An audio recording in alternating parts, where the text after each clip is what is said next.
Hello and welcome to another Dragon Ball FighterZ video. Today we have a character breakdown for Kefla.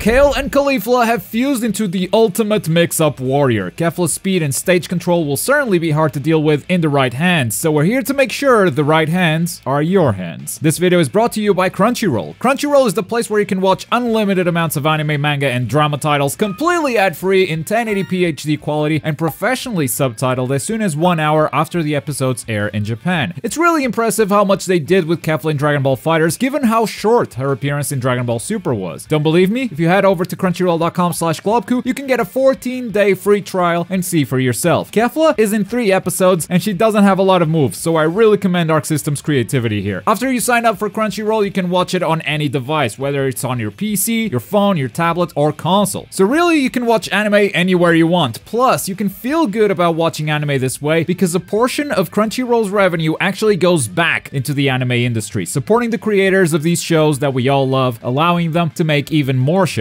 And if you take that trial at crunchyroll.com/Globku, you're also helping me out, this channel right here. So do that, get your 14 days of free anime while supporting this channel and the anime industry. Thank you Crunchyroll for sponsoring this video. Let's jump right into Kefla. No, not that way. We're gonna start by mentioning a few of her normals. Kefla's titties.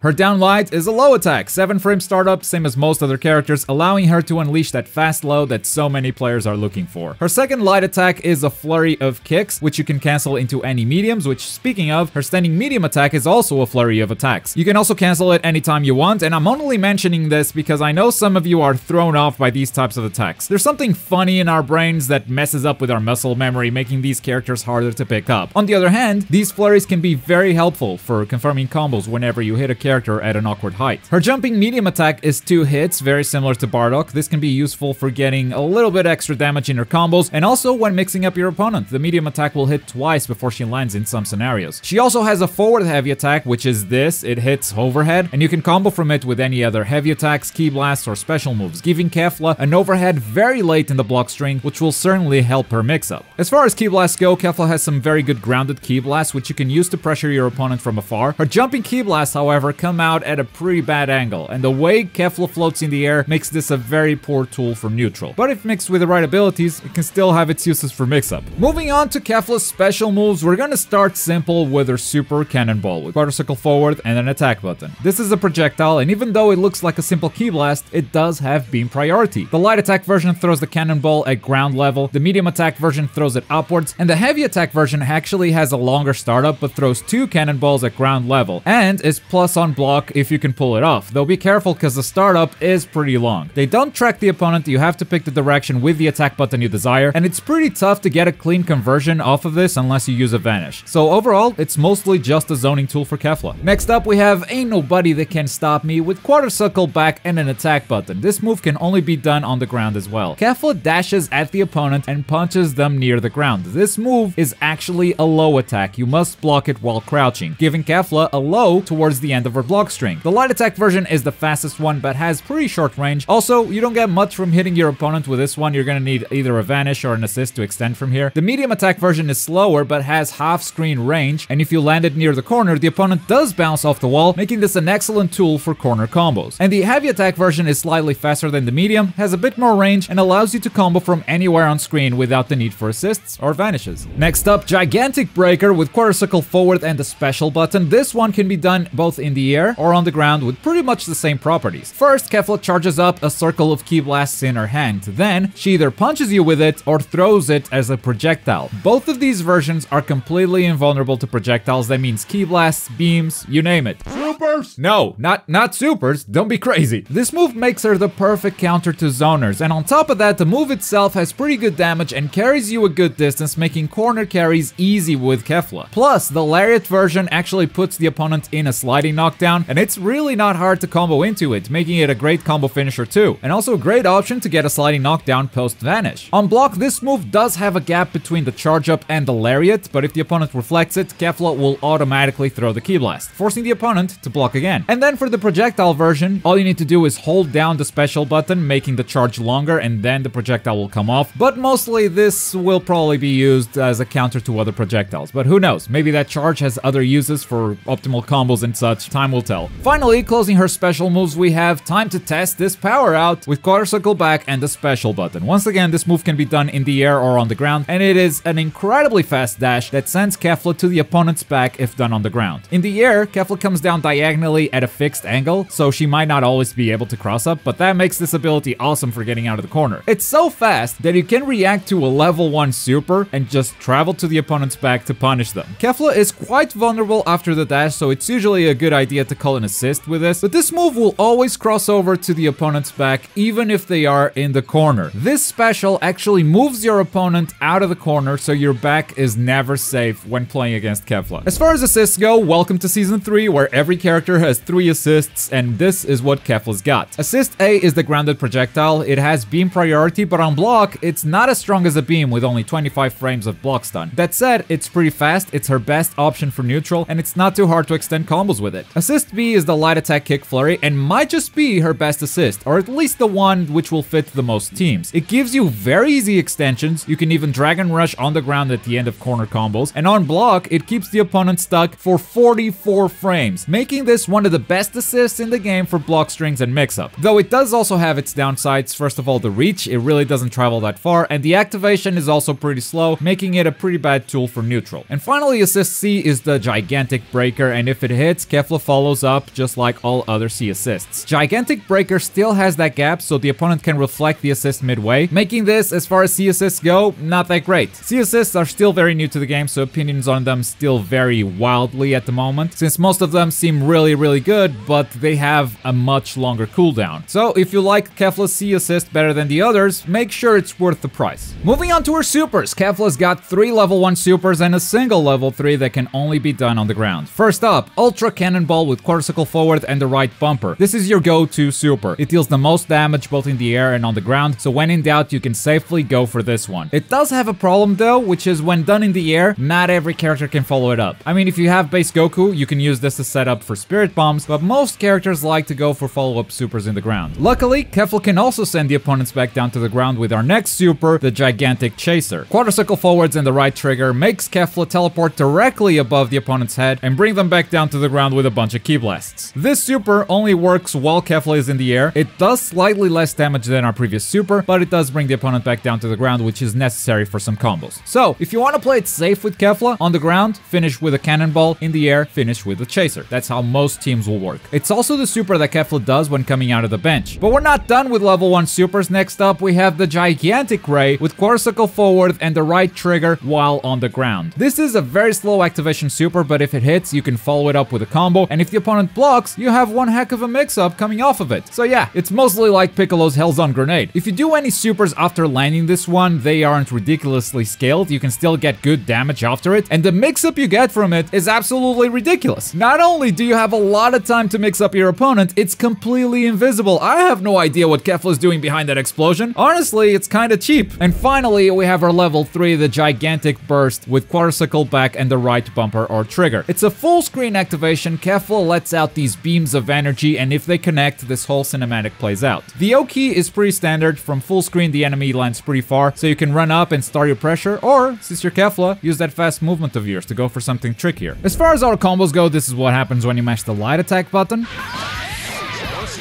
The third attack whiffs if your opponent is crouching. If they're standing up, you could have the old Gohan Infinite block string and sparking, but since they can just crouch it, this isn't much of a threat. However, if you have an assist, this can still be a viable mix-up tool, since Kefla can air dash and go for a very low overhead right before she lands. And then if you mash the medium attack button, she does this.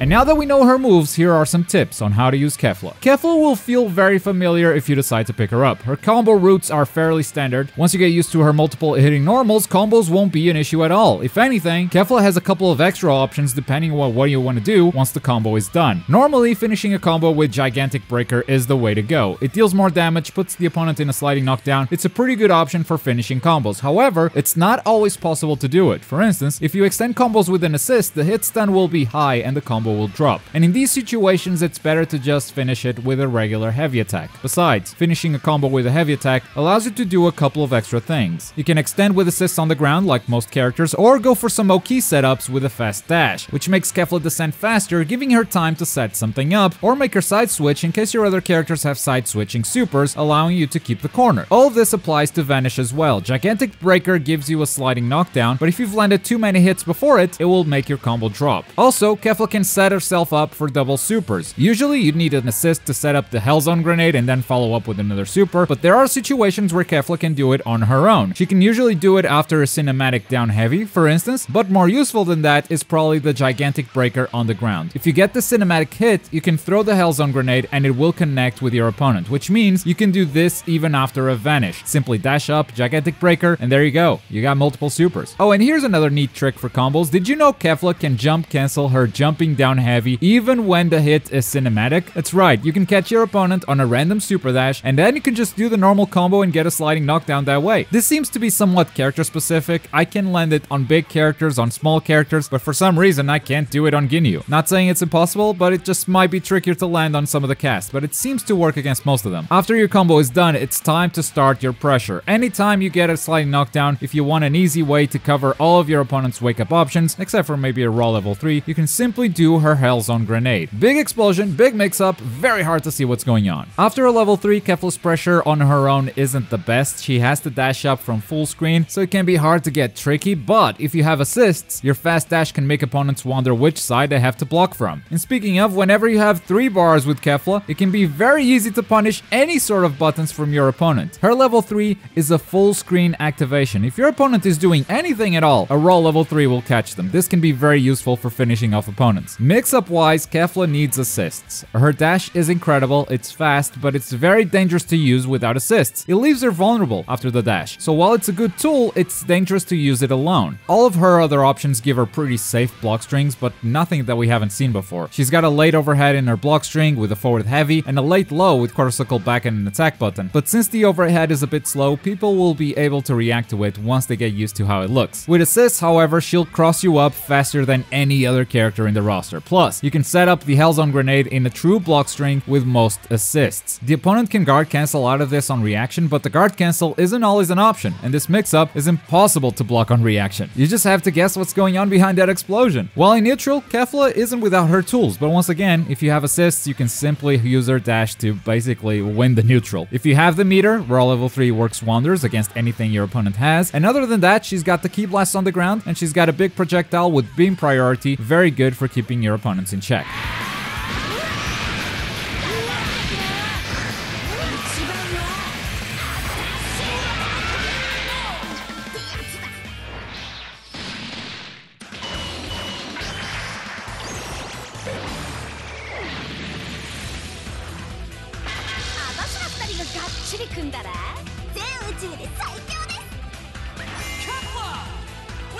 Thank you very much for watching another Dragon Ball FighterZ character breakdown. Don't forget to head over to crunchyroll.com and get those 14 days of free anime, link in the description down below. And as always, thank you very much for watching. My name is Globku, and I'll see you next time. Bye.